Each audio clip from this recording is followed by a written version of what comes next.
36 भइल बा ए राजा तोहरे नु करनी पहिल बा।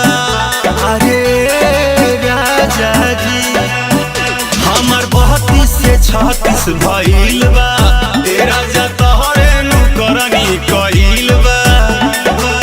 दिल मुरझाई रही गुलरी के फूल, दिल मुरझाई रही गुलरी के फूल। रात भटा बावला से देहिया गइल फूल हो, तब काहे राजा जी बतिया गइल भूल हो। आही हो दादा जानवा ले लेबो,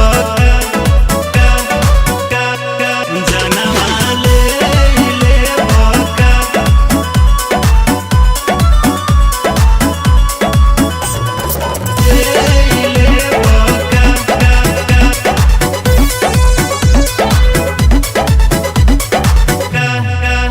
प्यार करने का ऐसा तरीका पहली बार जानी हूँ, जब देते हैं बहिया दवाई तो मैं हार मानी हूँ, मैं हार मानी। प्यार करने का ऐसा तरीका पहली बार जानी हूँ, जब देते हैं बहिया में दबी तो मैं हार मानी हूँ। थोड़ा धीरे धीरे से गुदगुदा लीजिए, मन है तो मूड अपना भी बना लीजिए। करते हैं गड़बड़ बाती होता है गुल, करते हैं गड़बड़ बाती होता है गुल। रात भटा बावला से देहिया गइल फूल हो, होत भोरे राजा जी तब काहे गइल भूल हो, भूल हो।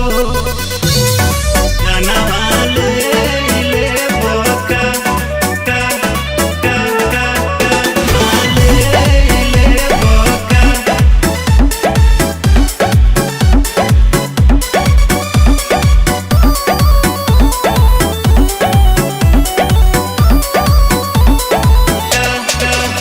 मेरा नैहर का नया खजाना सारा नाश कर दिए, छेना हमको खिला के सजन जी अपने पास धर लिए, अपने पास धर लिए।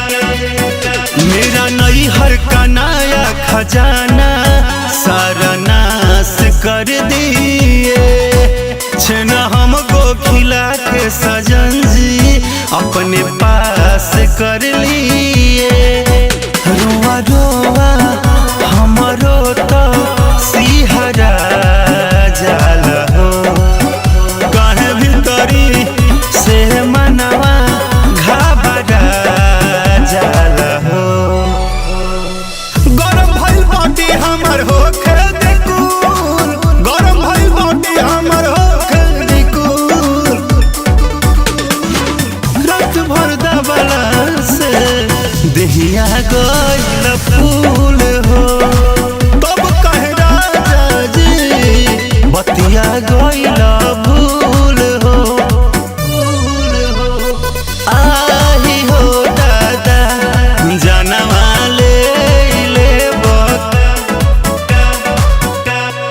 जानवा ले लेबो का।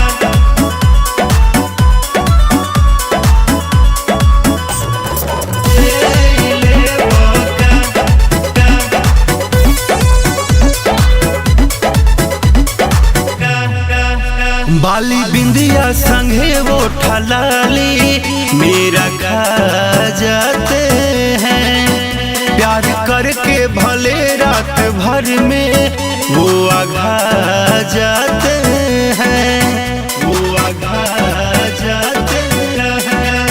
छोटू झट से पलट वो ठलाली मेरा खा जाते हैं, हद बालों में अनिल बेदर्दी